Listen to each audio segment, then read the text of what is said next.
And why did you let him help name me when he was pretending he wasn't the father? Because he was your father, she said. On my birth certificate, my mother listed both of their names, but my last name was only hers, Brennan.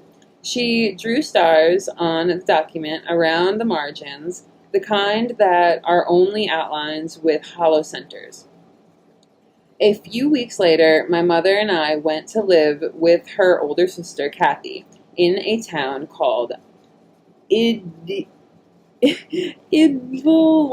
in Southern California. My mother was still on welfare. My father didn't visit or help with child support.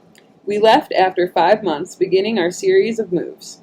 During the time my mother was pregnant, my father started work on a computer that would later be called the Lisa.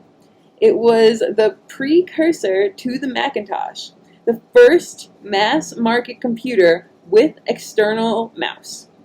The mouse as large as a block of cheese, and included software, floppy disks, labeled Lisa Calc and Lisa Write.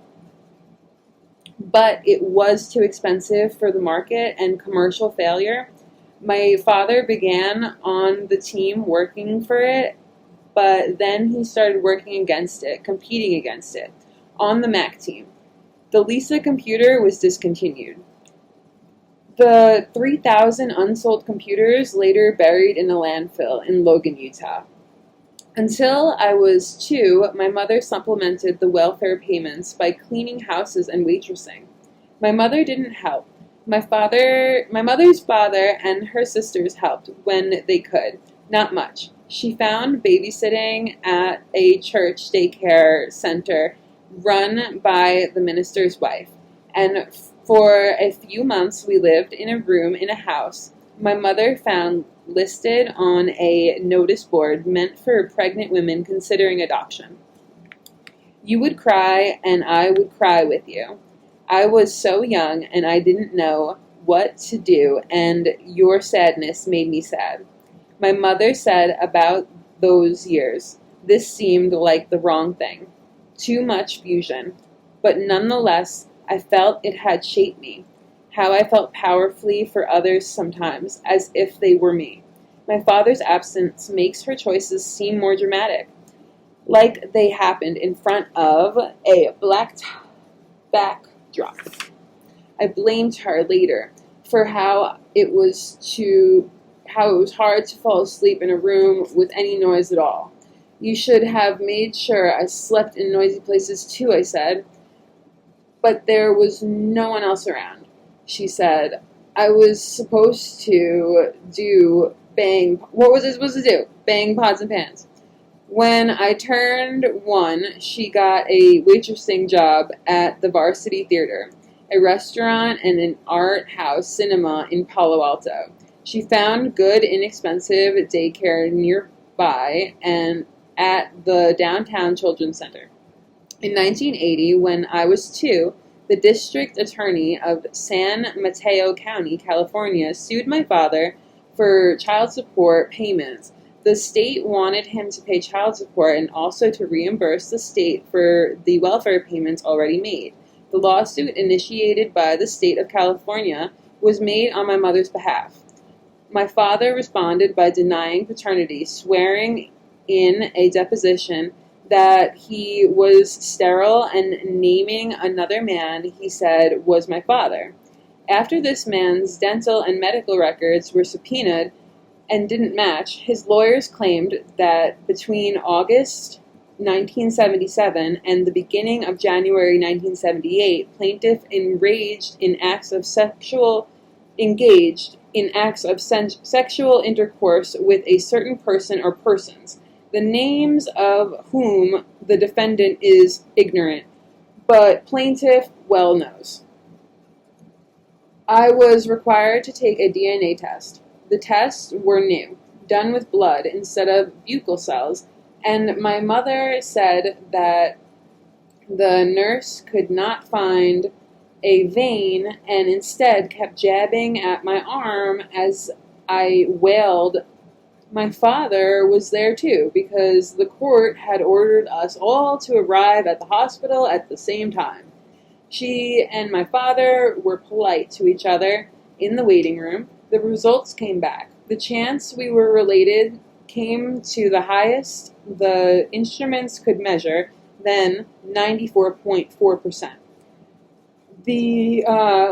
The court required my father to cover welfare back payments of about $6,000, child support payments of $385 a month, which he increased to $500, and medical insurance until I was 18.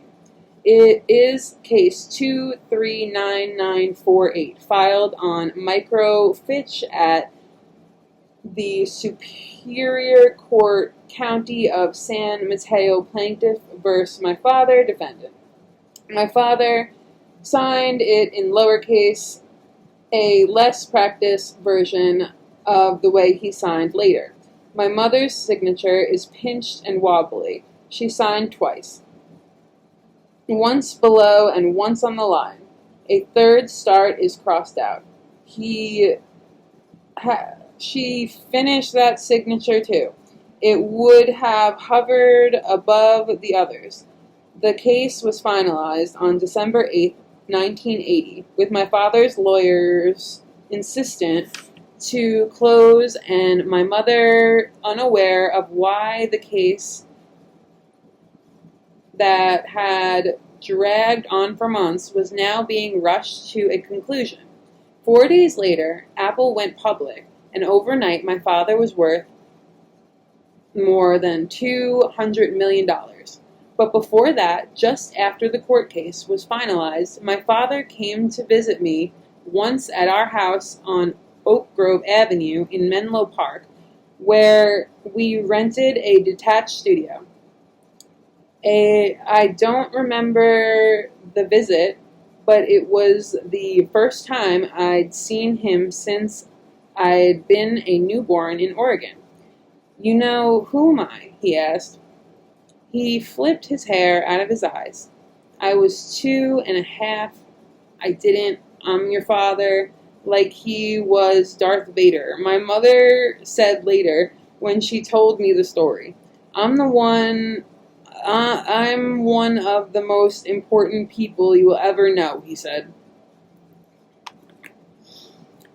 On our street, pepper tree seeds in milk casings dangled down from tree limbs, low enough to touch, crackling apart when I rubbed them between my fingers.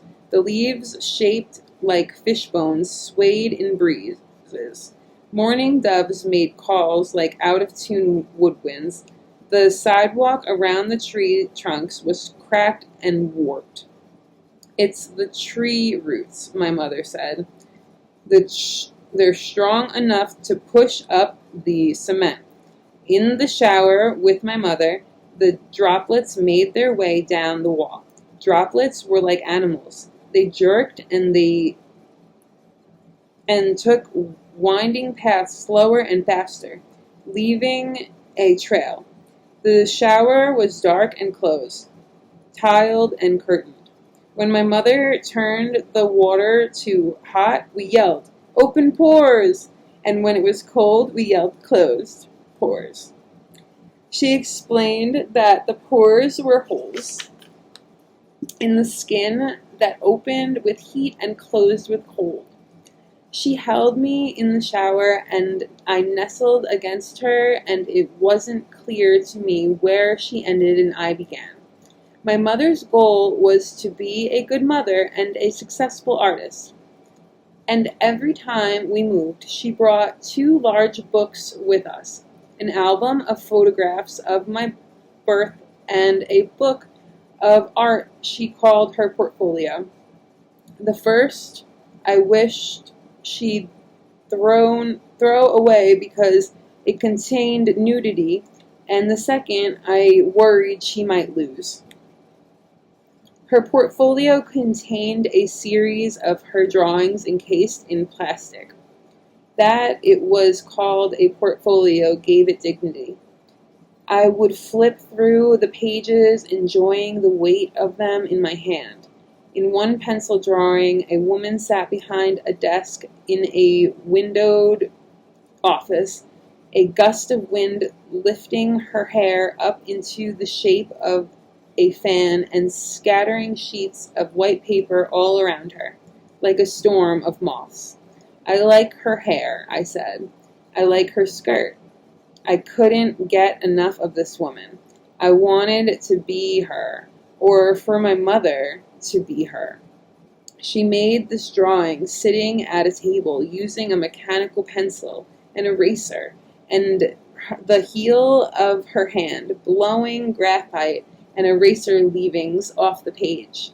I loved the low murmur the pencil made on the paper and how her breath got even and slow when she worked. She seemed to consider her art with curiosity, not ownership, as if she weren't really the one making the marks. It was the drawing's realism that impressed me. Every detail was precise, like a photograph. But the scene was also fantastical. Fantastical. I loved how the woman sat in her pencil skirt and buttoned blouse, poised and dignified among the chaos of the flying papers. It's just an illustration, not art, she said dismissively. When I asked her why she didn't make more like it, it was a commercial piece and less impressive than her paintings. I didn't know the difference between the two. She'd been commissioned to illustrate a book called Taipan, and this was one of those pieces. We didn't have a car, so I rode in a plastic seat on the back of her bicycle over sidewalks under the trees. Once, another rider came towards us on the sidewalk on his bicycle. My mother steered away, and the other rider did the same, and they collided. We flew into the sidewalk, skinning our hands and knees. We recovered on a lawn nearby. My mother sat and sobbed, her knees up and her shorts hanging down. One of her knees scraped and bloody. The man tried to help. She sobbed for too long in a way that I knew must be about more than the fall. One evening, soon after, I wanted to take a walk. She was depressed, and I didn't want to go. But I begged and pulled at her arm until she relented. Down the street, we saw a leaf green VW hatchback with a sign, "For sale by owner, $700. We walked around it, looking in the windows. What do you think, Lisa? This might be just what we need. She wrote down the name of the owner and his telephone number. Later, her father brought her to his company loan department and co-signed a loan. My mother talked about my dragging her out for a walk that night as if I'd performed a heroic feat. As we drove, she sang. Depending on her mood, she would sing Joni Mitchell's Blue, or the Teddy Bears, Picnic, or the Tom Dooley. She sang one about asking God for a car and a television. She sang Rocky Raccoon when she was feeling happy, feisty. It had a part where she went up and down the scales without real words, like scat, making me laugh, making me embarrassed. I was sure she'd invented it. It was too strange to be a real song. And I was shocked years later when I heard the Beatles version playing on the radio. These were the Reagan years. Reagan had denigrated single mothers and welfare mothers, calling single mothers welfare queens, taking over government handouts so they could drive Cadillacs. And later, she talked about how Reagan was an idiot and a crook and had designated ketchup a vegetable in school lunches. Around this time, my Aunt Linda, my mother's younger sister, came to visit. Linda worked at Supercuts and was saving for a condo. We were out of money, and Linda said she drove an hour to give my mother $20 for food and diapers. My mother used it to buy food and diapers, and also a bouquet of daisies and a small pack of patterned origami paper. Money, when we had it, was quick burning, bright, and kindling. We had just a little or not enough. My mother was not good at saving or making money, but she loved beauty. Linda remembers walking in as my mother was sitting on the futon and sobbing on the phone saying, "Look, Steve, we just need money. Please send us money." I was 3, which seems too young, but Linda remembers that I'd grabbed the phone out of my mother's hand. She just needs some money, okay? I said into the receiver and hung up. "How much money does he have?" I asked my mother a couple years later. "See that?" My mother pointed to a ripped bit of white paper the size of a pencil eraser. "That's what we have. And see that?" she said, pointing to the whole roll of white craft paper. "That's what he has." This was after we'd moved back from Lake Tahoe, having children there in the green VW to live with my mother's boyfriend, who had once been a renowned rock climber before a tendon injury and a botched operation in his right ring finger meant he could no longer climb. He'd started a company making outdoor gear, and my mother made illustrations of gators and other sports equipment for his company, and also worked as a waitress in a diner. Later, after they broke up, he would become a successful vacuum cleaner, salesman, and a born-again Christian. But those days, he was still sometimes featured in magazine articles about rock climbing. One day, in the grocery store, my mom pointed to the cover of a magazine a picture of someone hanging from a cliff. "That's him," she said. "He was a world-class rock climber. A tiny speck on a mountain. I could hardly make him out. I doubted it was the same man who took me on walks through the cedar forest in Skylandia Park that led to the beach. And this," she said, opening another magazine, "is your father now here," was a face I could see. My father was handsome, with dark hair, red lips, and a good smile. The rock climber was indeterminate, while my father was significant. Even though the rock climber was the one who took care of me, I pitied him now for his inconsequence, and also felt bad to pity him because he was the one who was around. We lived in Tahoe for almost 2 years, when my mother wanted to leave the rock climber and move back to the Bay Area. This was around the time the story came out, The Machine of the Year, about my father and computers in Time magazine. In January 1983, when I was 4, in which he'd hinted that my mother had slept with many men and lied. In it, he talked about me saying 28% of the male population of the United States could be the father, probably based on a manipulation of DNA test results. After she read the article, my mother moved in slow motion, the muscles on her face slack. She cooked dinner with the kitchen's lights off, except for a dim light shining from under one cabinet.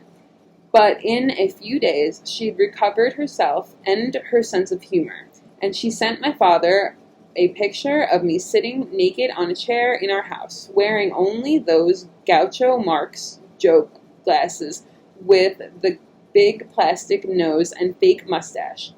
I think it's your kid, she wrote on the back of the picture. He had a mustache then and wore glasses and had a big nose. In response, he sent her a check for $500, and that was the money she used to move us back to the Bay Area, where we would sublet a room for a month in Menlo Park in a house on Abbey Ave with a hippie who kept bees. The day after we returned from Tahoe, my father wanted to show us his new house. I hadn't seen him for years, and I wouldn't see him for years after that. The memory of this day, the outlandish house, and my strange father seemed surreal when I thought of it later, as if it hadn't happened. He came to pick us up in his Porsche. The house had no furniture, only many cavernous rooms. My mother and I found a church organ set up on a raised part of floor in a huge dank room somewhere. A wooden shell of foot pedals arrayed below, and 2 whole rooms with latticed walls filled with hundreds of metal pipes, some so large I could fit inside them, some smaller than the nail on my pinky finger, and every size in between. Each was held vertically in a wooden socket made specifically to hold it. I found an elevator and went up and down it several times until Steve said, "Okay, enough." The face you saw upon entering the driveway turned out to be the thin side and the other side, the one that faced the lawn. It was vast, huge, white arches with hot pink bougainvillea, I don't know how to say that, billowing off. The house is shit. Steve said to my mother, "The construction's shit. I'm going to tear it down. I bought this place for the trees." I felt a stab of shock, but they continued walking as if nothing happened. How could he care about the trees when there was such a house? Would he tear it down before I had a chance to come back? His S's sounded like a match doused in water. He walked tilted forward as if he were walking uphill. His knees never seemed to straighten all the way.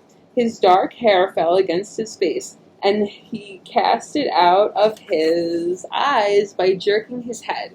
His face looked fresh against the dark, shiny hair. Being near him in the bright light was the smells of dirt and trees. The spaciousness of the land was electrical and magical. Once I caught him looking at me sidelong, a brown, sharp eye. He pointed to three huge oak trees at the end of a large lawn. "Those," he said to my mother, "that's why I bought this place." Was it a joke? I couldn't tell. "How long are they?" my mother asked. 200 years. My arms could reach around only the smallest section of the trunk. We walked back up toward the house, then down a small hill to a large pool in the middle of a field of tall, untended grasses, and we stood on the lip looking in where thousands of dead bugs webbed the surface of the water. Black spiders, daddy longlegs, a dead one-winged dragonfly. You could hardly see the water for the bugs. There was a frog, white belly up, and so many dead leaves The water had turned thick and dark, the color of ink. Sometimes, like you've got some pool cleaning to do, Steve, my mother said. Or I might just take it out, he said, and that night I dreamt the bugs and animals rose up from the pool as dragons flapping violently into the sky, leaving the water a clear turquoise netted with white light. A few weeks later, my father brought us a silver Honda Civic to replace our green VW. We went to pick it up at the lot. Several months later after that, my mother wanted a break and we went on an overnight trip to Harbin Hot Springs. On the way back, it was night and raining, and on a freeway that wound through the hills a couple of hours from home, she got lost. The wiper was better on her side. The one on my side was warped in the middle and left a streak. The windshield was chipped in front of my seat in the shape of a small eye where a pebble must have hit at some point and left a mark. Nothing, there's nothing, she said. I didn't know what she meant. She started to cry. She made a high and continuous meow like a bow drawn along a string. At 28, newly single again, she found it much harder than she'd anticipated to raise a child. Her family was unable to offer much support. Her father, Jim, who lent her small amounts of money and would soon buy me my first pair of sturdy shoes, was not present in any larger way. Her stepmother, Faye, would later babysit me sometimes, but did not like babies in her house, mussing up her furniture. Her older sister, Kathy, was also a single mother with a small baby, and her two younger sisters were starting their own lives. My mother felt deeply ashamed to be unmarried and felt herself cast out of society. We passed the same hills we'd passed in the daytime, when they'd seemed smooth and benevolent, like camel humps. Now they made desolate black curves below a dark sky. She cried harder in round sobbing gaps. I was stoic and silent. An oncoming car approached from the other side of the freeway, and I glanced at her to see her face as the strip of light from her headlights fell on her for a moment. I think we missed the exit. I have no idea. It rained harder, and she turned the windshield wipers to high. The rain filled in the half circles as soon as they were cleared. I don't want this life, she sobbed. I want out. I'm sick of living. Fuck! She screamed loud, a wail, a foghorn. I covered my ears. Fuck you, she screamed at the windshield as if she were furious at the windshield. I was 4 and strapped down by 2 belts in my car seat facing forward beside her. This was before children sat in the backs of cars, in the cars that passed and the ones around us. I imagined peace, and I wished to be inside one of those cars instead. If only she would be the way she was before in the daylight. One version of her was inaccessible to the other.